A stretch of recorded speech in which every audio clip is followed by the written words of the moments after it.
ओम शांति। 3 जून 2024 के ईश्वरीय महावाक्य हैं। आज के मधुर मुरली का सार। मीठे मीठे प्यारे प्यारे शिव बाबा ने कहा, मीठे बच्चे, विश्व का मालिक बनाने वाले बाप को बड़ी रुचि से याद करो। याद से ही तुम सतो प्रधान बनेंगे। पढ़ाई हद की हो या बेहद की हो, लेकिन पढ़ाई का शौक होना चाहिए। बिना शौक के जबरदस्ती पढ़ाई पढ़ने से पढ़ाई नहीं आ जाती और ना ही फिर कुछ प्राप्ति होती। तो बाबा को बहुत प्यार से, रुचि से, दिल से याद करना है। याद से ही तुम सतो प्रधान बनेंगे। जब सतो प्रधान बनेंगे तो विश्व के मालिक बनेंगे। प्रश्न मुरली का, किस एक बात पर पूरा ध्यान हो तो बुद्धि के कपाट खुल जाएंगे? उत्तर में बाबा ने कहा, पढ़ाई पर। भगवान पढ़ाते हैं, इसलिए कभी भी पढ़ाई मिस नहीं होनी चाहिए। जहां तक जीना है वहां तक अमृत पीना है। पढ़ाई में अटेंशन देना है, एब्सेंट नहीं होना है। यहाँ वहां से भी ढूंढकर मुरली जरूर पढ़नी है। मुरली में रोज नई नई पॉइंट्स निकलती रहती हैं, जिससे तुम्हारे कपाट ही खुल जाएंगे। बहुत सारे भाई बहन बहुत अलबेलापन करते हैं। मुरली सुनने में उबासी आती है, मुरली सुनने में मन नहीं लगता है। कहते हैं भगवान होकर के नेगेटिव बातें करते हैं, विनाश विनाश की बातें करते हैं। कई समझते हैं हम तो बाबा के हैं ही, है ना। सेंटर नहीं जा पाते हैं तो नहीं सुनते हैं। घर पे ऑब्जेक्शन होती है, कोई सुनने नहीं देता है तो ऐसे नहीं सुनते हैं। फोन तो देखते हैं ना, हेडफोन हर किसी के पास में है। नहीं भी होता है तो बहुत कम दाम में मिलता है। आप बाजार से एक हेडफोन खरीद लें। किसको पता कि आप मुरली सुन रहे हैं कि कुछ देख रहे हैं। तो शौक होना चाहिए। कहते हैं ना, हिम्मत बच्चे मदद बाप। और जब आपका एक हिम्मत का कदम तो बाप के 100 कदम। आप शौक रखेंगे, हिम्मत रखेंगे, अपने शुभ वाइब्रेशन से, शुभ संकल्प से, शक्तिशाली संकल्प से, श्रेष्ठ संकल्प से, पॉजिटिव संकल्प से अपने सामने वाली आत्मा को सहयोगी भी बना सकते हैं। अपने पवित्रता, प्यूरिटी, शक्ति, कितने सारे बाबा ने हमें स्वमान दिए हैं, उनमें टिको। यदि बाबा से प्यार है तो। बाबा ने आज कहा है, पढ़ाई पर ध्यान देना है, पूरा ध्यान हो बुद्धि से। भगवान पढ़ाते हैं, इसलिए कभी भी पढ़ाई मिस नहीं होनी चाहिए। जहाँ तक जीना है वहां तक अमृत पीना है। ज्ञान अमृत, बाबा का मुरली ही ज्ञान अमृत है। पढ़ाई में अटेंशन देना है, एब्सेंट नहीं होना है। यहाँ वहां से भी ढूंढकर मुरली जरूर पढ़नी है। मुरली में रोज नई नई पॉइंट्स निकलती रहती हैं, जिससे तुम्हारे कपाट ही खुल जाएंगे। ओम शांति। शिव भगवान वाच सालिग्रामों प्रति, यह तो सारे कल्प में एक ही बार होता है। यह भी तुम जानते हो और कोई भी जान ना सके। मनुष्य इस रचयिता और रचना के आदि मध्य अंत को बिल्कुल ही नहीं जानते। तुम बच्चे जानते हो कि स्थापना में विघ्न तो पड़ते ही हैं। इसको कहा जाता है ज्ञान यज्ञ। बाप समझाते हैं, इस पुरानी दुनिया में तुम जो कुछ देखते हो वह सब स्वाहा हो जाना है। फिर उसमें ममत्व नहीं रखना चाहिए। देख भी रहे हैं, है ना। अभी तो सूरज ही तप रहा है। अभी तो नीचे से जमीन भी थल पुथल होनी है। जल थल 5 तत्व जो बाबा कहते हैं ना, 5 तत्व अभी कैसे हैं, अपने बदले लेने की उसमें है। सतो प्रधान बनना है।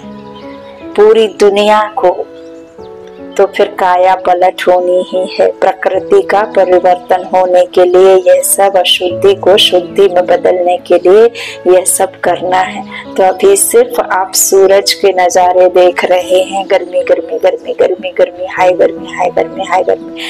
जब हर एक मनुष्य आत्मा पूरे दिन रिपीट करती है कि कितनी गर्मी है कितनी गर्मी है, तो जरा देखो वो संकल्पों की शक्ति से और गर्म एनवायरनमेंट हो रहा है।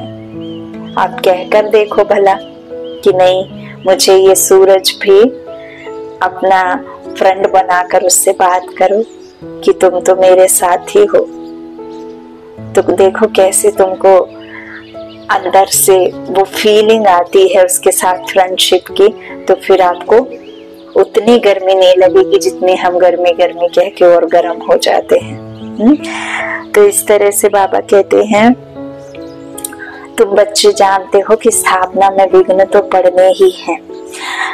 इसको कहा जाता है ज्ञान यज्ञ। बाप समझाते हैं इस पुरानी दुनिया में जो तुम कुछ देखते हो वह सब स्वाहा हो जाना है, फिर उसमें ममत्व नहीं रखना चाहिए। बाप आकर पढ़ाते हैं नई दुनिया के लिए।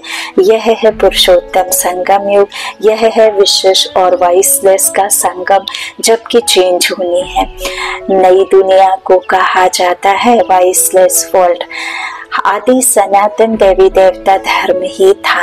यह तो बच्चे जानते हैं, पॉइंट समझने की है। बाप रात दिन कहते रहते हैं, बच्चे तुमको गुहाते गुहा बातें सुनाता हूँ। जहाँ तक बाप है पढ़ाई चलनी ही है, फिर पढ़ाई भी बंद हो जाएगी। इन बातों को तुम्हारे सिवाय कोई भी नहीं जानते। तुम्हारे में भी नंबरवार हैं जो फिर बाप दादा ही जानते हैं। कितने गिरते हैं, कितनी तकलीफ होती है। ऐसे नहीं सदैव सभी पवित्र रह सकते हैं। पवित्र नहीं रहते तो फिर सजाएं खानी पड़ती हैं। माला के दाने ही पास विद्वानर्स होते हैं, फिर प्रजा भी बनती है। यह बहुत समझने की बातें हैं। तुम कोई को भी समझाओ तो वह समझ थोड़े ही सकते हैं, उतना तुम नहीं। रिपोर्ट्स आदि जो आती हैं उनको बाप ही जानते हैं। फलाना विकार में गिरा, यह हुआ, नाम तो नहीं बता सकते। बाप अपने बच्चों का नाम कैसे ले सकते हैं? भला बच्चे खुद समझ जाते हैं जब बाबा कहते हैं तो, है ना। नाम बाबा की आदत नहीं है उछालने की।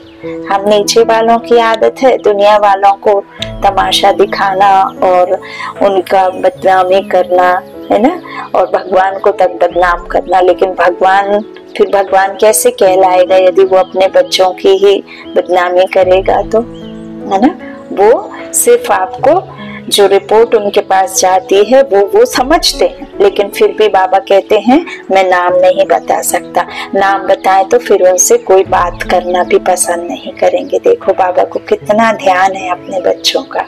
तो खुद को चेक करो और चेंज करो। बाप हमें इतना मीठा बनाता है, इतना प्यार करता है, कुछ भी नहीं चाहिए उसे, सिर्फ 5 विकारों का ही तो दान करना है ना।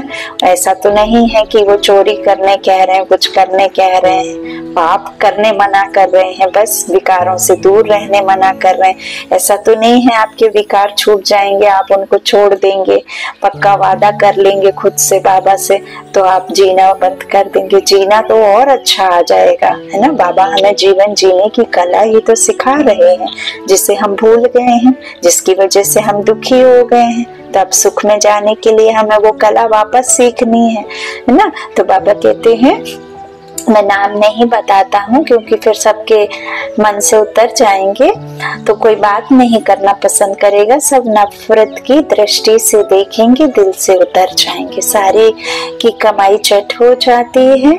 यह तो जिसने धक्का खाया वह जाने या बाप जाने, है ना। कहते हैं ना इस संसार में 2 ही ऐसे इंसान है जो आपको समझ सकते हैं, एक आत्मा और एक परमात्मा, है ना। बाकी तीसरा कोई नहीं समझ सकता आपको, कि आप क्या हैं, कैसे हैं। ये बड़ी गुप्त बातें हैं। तुम कहते हो फलाना मिला, उनको बहुत अच्छा समझाया, वह सेवा में मदद कर सकते हैं, परंतु वह भी जब सम्मुख हो ना, समझो गवर्नर को तुम अच्छी तरह समझाते हो, परंतु वह थोड़े ही किसको समझा सकेंगे। कोई को तो समझाएंगे तो मानेंगे नहीं, जिसको समझने का होगा वही समझेगा, दूसरे को थोड़े ही समझा सकेंगे। तुम बच्चे समझाते हो कि यह तो कांटों का जंगल है, इसको हम मंगल बनाते हैं। मंगलम भगवान विष्णु कहते हैं ना, मंत्र ना, मंगलम भगवान विष्णु मंगलम, है ना, ऐसे शादी विवाह में मंत्र पढ़ते हैं। तो बाबा कहते हैं यह श्लोक आदि सब भक्ति मार्ग के हैं। मंगल तब होता है जब विष्णु का राज्य होता है।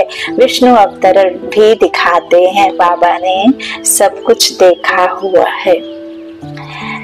बाबा कहते हैं अनुभवी है ना, बाबा तो अनुभवी है। जो बाबा ने रथ लिया है, शिव बाबा ने, वो अनुभवी रथ है। तो सभी धर्म वालों को अच्छी तरह जानते हैं, बाप जिस तन में आएंगे वो तो उसकी पर्सनालिटी भी चाहिए ना। तब कहते हैं बहुत जन्मों के अंत में, जबकि यहाँ का बड़ा अनुभवी होता है, तब मैं इनमें प्रवेश करता हूँ। वह भी साधारण पर्सनैलिटी का यह मतलब नहीं कि राजा रजवाड़ा हो, नहीं। इनको तो बहुत अनुभव है। इनके रथ में आता हूँ बहुत जन्मों के अंत में। तुमको समझाना पड़े, यह राजधानी स्थापन होती है, माला बनती है। यह राजधानी कैसे स्थापन हो रही है, कोई राजा रानी, कोई क्या बनते हैं, यह सब बातें एक ही दिन में तो कोई समझ नहीं सकता। बेहद का बाप ही बेहद का वर्षा देते हैं, भगवान आकर समझाते हैं। सो भी मुश्किल थोड़े पवित्र बनते हैं, यह भी समझने में टाइम चाहिए। कितनी सजाएं खाते हैं, सजाएं खाकर भी प्रजा बनते हैं। बाप समझाते हैं बच्चे तुम्हें बहुत बहुत मीठा भी बनना है, कोई को दुख नहीं देना है। बाप आते ही हैं सबको सुख का रास्ता बताने, दुख से छुड़ाने। तो फिर खुद किसको कैसे दुख देंगे, यह सब बातें तुम बच्चे ही जानते हो, बाहर वाले बड़ा मुश्किल समझते हैं। जो भी संबंधी आदि हैं उन सबसे ममत्व तोड़ देना है, घर में रहना है, परंतु निमित्त मात्र। यह तो बुद्धि में है कि यह सारी दुनिया खत्म हो जानी है, परंतु यह वह समझते हैं, वह भी अभी सीखने का पुरुषार्थ करते रहते हैं। बहुत फेल भी हो पड़ते हैं, माया की चक्री बहुत चलती है, वह भी बड़ी बलवान है, परंतु यह बातें और कोई को थोड़े ही समझा सकते। तुम्हारे पास आते हैं, समझना चाहते हैं यहाँ क्या होता है, इनकी रिपोर्ट्स आती क्यों नहीं आती है। बाबा कहते हैं यहाँ क्या होता है, इतनी रिपोर्ट्स आदि क्यों आती हैं। अब इन लोगों की तो बदली होती रहती है, तो फिर एक एक को बैठ समझाना पड़े। फिर कहते यह तो बड़ी अच्छी संस्था है ना। अच्छा कहते हैं, सुनने में अच्छा लगा, उनका नेचर बहुत अच्छा लगा, कभी क्रोध नहीं आता, बिल्कुल एकदम शांति से बात करते हैं, मीठा बोलते हैं, उनकी स्माइल रहती है फेस पे, कभी भी दुख की लकीर उनके माथे पे नहीं, सिकन नहीं, कोई किसी प्रकार की परेशानी नहीं।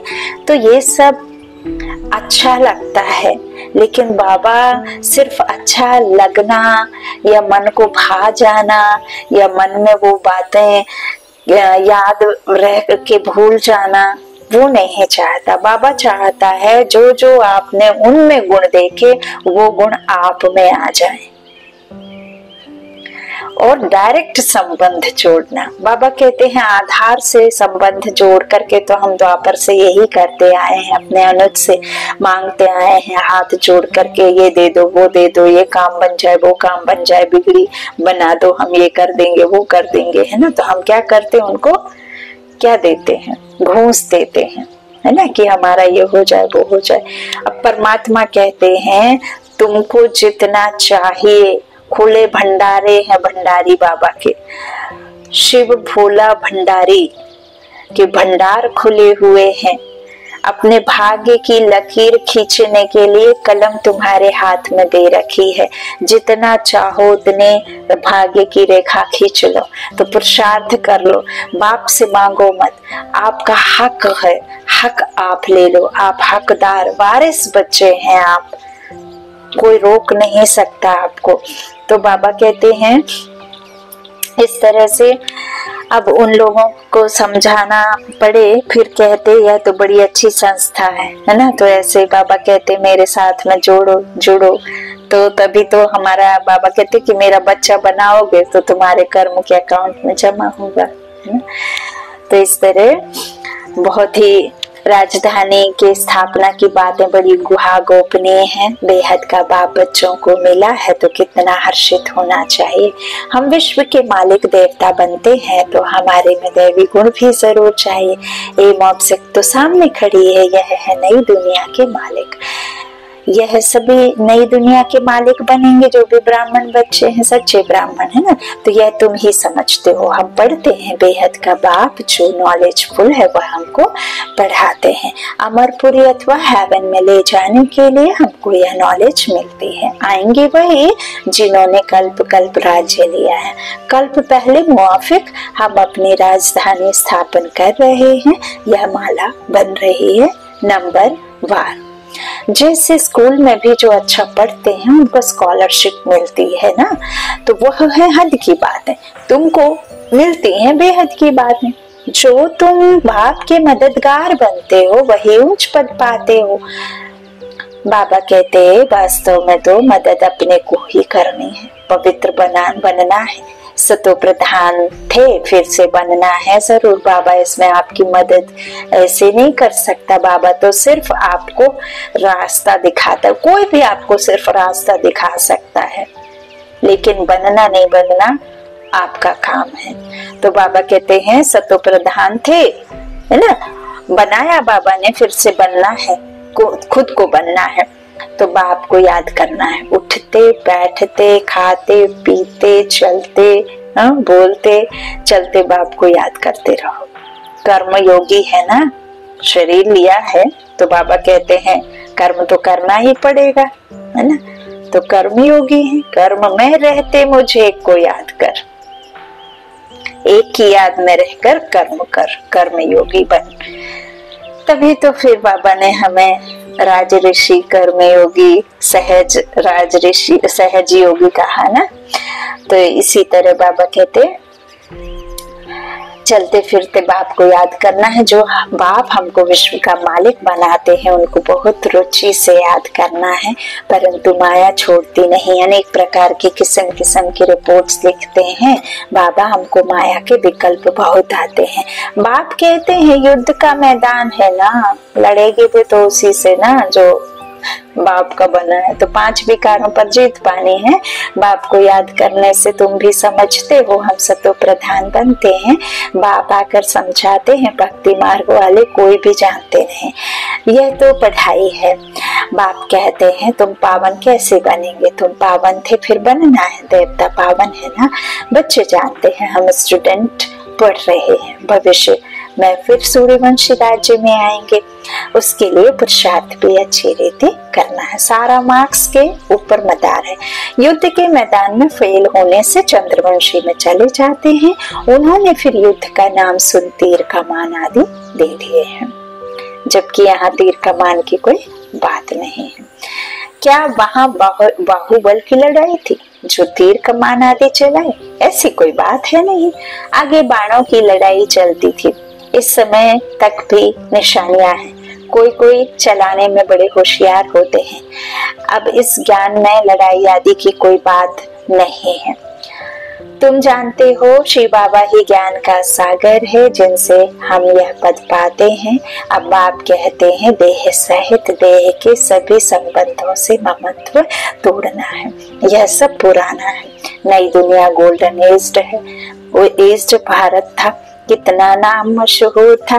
प्राचीन योग कब और किसने सिखाया यह किसको पता नहीं। जब तक खुद ना आकर समझाएं यह है नई चीज। कल्प कल्प जो होता आया है वही फिर रिपीट होगा, उसमें फर्क नहीं पड़ सकता है। बाप कहते हैं यह अंतिम जन्म पवित्र रहने से फिर 21 जन्म तुमको कभी अपवित्र नहीं होना है। बाप कितना अच्छी रीति समझाते हैं, फिर भी सब एक रस थोड़े ही पढ़ते हैं। रात दिन का फर्क है। आते हैं पढ़ने लिए, फिर थोड़ा पढ़कर गुम हो जाते हैं। बहुत हैं ऐसे जो बाबा की पढ़ाई पढ़े और बहुत क्रेज से पढ़े, शौक से पढ़े और फिर सडनली गायब हो गए। और बहुत सारे ऐसे भाई बहन भी हैं जिन्हों को देखो बाबा तो चुनता है निमित्त आत्मा, अपने रूहानी सेना बाबा ने चुनी ना सेवा के लिए, तो लेकिन कई फिर बीच में ही छोड़ देते हैं क्योंकि हिम्मत नहीं होती ना। हिम्मत नहीं रहेगी तो बाप मदद नहीं कर पाते हैं, हिम्मत रखेंगे तो मदद मिलेगी अपने आप ही। तो बाबा कहते हैं थोड़ा पढ़कर गुम हो जाते हैं। जो अच्छी रीति समझते हैं वह अपना अनुभव भी सुनाते हैं। बाबा क्या है, प्यार क्या है, अनुभव है ना। बाबा को प्रत्यक्ष कैसे करोगे, मुख से थोड़ी करना है। प्रत्यक्ष तो बाबा कहते प्रेम से करो, जो मुझ में है वो तुम्हारे में भी है। तो फिर तुमको सुना करके कम लेकिन समझकर समझाना। और बाबा कहते हैं समझ को समझदार बनाने के लिए ना समझना पड़ता है ना। तो समझ तो बाबा हमें दे रहे हैं, अब उस समझ को कैसे तुम समझ कर तुम दूसरों को समझाओ वो आपके ऊपर है। तो युक्तियां भी बाबा बताते हैं, रीति सब बताते हैं ना बाबा। तो बाबा कहते हैं अच्छी रीति समझते हैं, वह अपना अनुभव भी सुनाते, कैसे हम आए, फिर कैसे हमने पवित्रता की प्रतिज्ञा की। बहुत सारे भाई बहन अपने रियल अपने एक्सपीरियंस शेयर करते हैं ना कि कैसे बाप की मदद मिली, हमने क्या किया तब बाबा ने कैसे मदद करी। तो इस तरह से सब बताते हैं। बाप कहते हैं पवित्रता की प्रतिज्ञा कर, फिर एक बार भी पतित बना तो कमाई चट हो जाएगी, फिर वह अंदर में खाता रहेगा। किसको भी कह नहीं सकेंगे कि बाप को याद करो। मूल बात तो विकार के लिए ही पूछते हैं। तुम बच्चों को यह पढ़ाई रेगुलर पढ़नी है। बाप कहते हैं तुमको नई नई बातें सुनाता हूँ, तुम हो स्टूडेंट, तुमको भगवान पढ़ाते हैं। बाबा कहते हैं भगवान के तुम स्टूडेंट हो। ऐसी ऊंच पढ़ाई को तो एक दिन भी मिस नहीं करना चाहिए। एक दिन भी मुरली ना सुनी तो फिर अपसेंट पड़ जाती है। बाबा ने कहा भी है जैसे आपके शरीर को समय समय पर दिन में 3 बार भोजन कराना पड़ता है, नहीं तो कमजोर महसूस करता है, कमजोरी आ जाती, बीमार पड़ जाता है। ऐसे ही आपकी आत्मा का भोजन मुरली है और इस मुरली को आपको 3 बार है ना, नाश्ता, दोपहर का लंच और रात का डिनर, इस आत्मा को मुरली रूपी लंच, डिनर और टिफिन खिलाना है, तब महारथी बनेंगे। मुरली मिस नहीं करना है। तो बाबा कहते हैं मुरली ना सुनी तो फिर अपसेंट पड़ जाती है। अच्छे महारथी भी मुरली मिस कर देते हैं। वह समझते हैं हम तो सब कुछ जानते हैं, वही तो रोज आता है। तो मुरली नहीं पढ़ी तो क्या हुआ, अरे अपसेंट पड़ जाएगी, ना पास हो जाएंगे। बाप खुद कहते हैं रोज ऐसी अच्छी पॉइंट सुनाता हूँ जो समय पर समझाने में बहुत काम आएंगी। नहीं सुनेंगे तो फिर कैसे काम में लाएंगे। जब तक जीना है, अमृत पीना है, ज्ञान अमृत ज्ञान मुरली शिक्षा को धारण करना है। अपसेंट तो कभी भी नहीं होना चाहिए। यहाँ वहां से ढूंढ कर कोई से लेकर भी मुरली पढ़नी चाहिए, अपना घमंड नहीं होना चाहिए। अरे भगवान बाप पढ़ाते हैं, उसमें तो एक दिन भी मिस नहीं होना चाहिए। ऐसी पॉइंट्स निकलती हैं जो तुम्हारा व किसी का भी पाठ खोल सकता है। आत्मा क्या है, परमात्मा क्या है, कैसे पाठ चलता है, इसे समझने में टाइम चाहिए। पिछाड़ी में सिर्फ यही याद रहेगा कि अपने को आत्मा समझ, बाप को याद करो, परंतु अभी समझाना पड़ता है। पिछाड़ी की यही अवस्था है। बाप को याद करते करते चले जाना है। याद से ही तुम पवित्र बनते हो। कितना बने हो सो तो तुम समझ सकते हो। इम्प्योर को बल जरूर कम मिलेगा। मुख्य 8 रत्न ही है जो पास विद ऑनर हो जाते हैं। वह कुछ भी सजा नहीं खाते हैं या बड़ी महीन पाते हैं। कितनी ऊंची पढ़ाई है, स्वप्न में भी नहीं होगा कि हम देवता बन सकते हैं। बाप को याद करने से ही तुम पद्म भाग्यशाली बनते हो। इसके सामने तो वह धंधा आदि कुछ भी काम का नहीं है। कोई भी चीज काम आने वाली नहीं है, फिर भी करना तो पड़ता ही है। यह कभी भी ख्याल नहीं आना चाहिए कि हम शिव बाबा को देते। अरे तुम तो पद्मपति बनते हो, देने का ख्याल आया तो ताकत कम हो जाती है। मनुष्य ईश्वर अर्थ दान पुण्य करते हैं देने के लिए। वह देना थोड़े ही हुआ, भगवान तो दाता है ना। दूसरे जन्म में फिर कितना देते हैं, यह भी ड्रामा में लोग है। भक्ति मार्ग में है अल्पकाल का सुख, तुम बेहद के बाप से बेहद सुख का वर्षा पाते हो। बाबा कहते हैं भक्ति में जो दान पुण्य करते थे, गरीबों को खिला देते थे, मंदिर में दान करेंगे या कुछ किसी तरह की यात्रा पर निकल जाएंगे, मंदिरों के दर्शन कर लेंगे, तीर्थ पर चले जाएंगे, तो समझेंगे कि हमारा यही कर्म है, ये कर्म से हम शुद्ध हो जाते हैं और ये कर्म का हमें फल मिलेगा। तो वो उसे कर्म समझते हैं, जबकि बाबा कहते कर्म तुम्हारे क्या है? आत्मा के साथ गुण जो हम भूल गए हैं ना, अच्छी सोच, दाता भाव होना, तो हमारे जो 7 गुण बाबा कहते वो तुम्हारे कर्म थे। श्रेष्ठ कर्म करते थे हम जब खुद की स्मृति में थे। तो पवित्रता, प्रेम, सुख, शांति, शक्ति, ज्ञान, आनंद, ये हमारे निज गुण, सद्गुण से हम हीरे बने थे, फिर हम अवगुण से पत्थर बने, कौड़ी समान बने, है ना। तो बाबा यही सब हमें अल्पकाल और बेहद का सुख का बातें बताते हैं। अच्छा, मीठे मीठे सिकील दे बच्चों प्रति माता पिता बाप दादा का याद प्यार और गुड मॉर्निंग। रूहानी बाप की रूहानी बच्चों को नमस्ते। हम रूहानी बच्चों की रूहानी माता पिता बाप दादा को याद प्यार और गुड मॉर्निंग। धारणा के लिए मुख्य सार है। पहला, बाबा ने कहा जब तक जीना है अमृत पीना है, शिक्षाओं को धारण करना है। भगवान पढ़ाते हैं, इसलिए एक दिन भी मुरली मिस नहीं करनी है। दूसरा, पद्मों की कमाई जमा करने के लिए निमित्त मात्र घर में रहते, काम काज करते, एक बाप की याद में रहना है। वरदान वरदानी बाप का प्रसन्नता की रूहानी पर्सनालिटी द्वारा सर्व को अधिकारी बनाने वाले गायन और पूजन योग्य भव।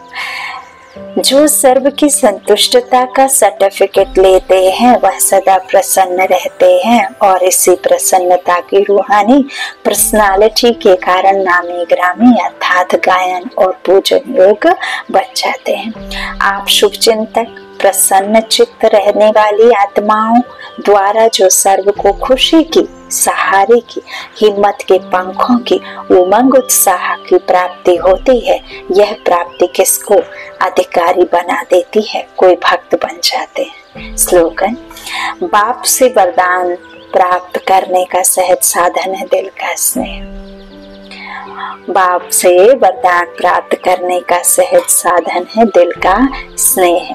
बाबा को दिल से प्यार करो तो बाबा आपके दिल के डब्बी में समा लेंगे, है ना। और आंसू को भी बाबा मोती बन रख लेंगे डब्बी में बंद करके।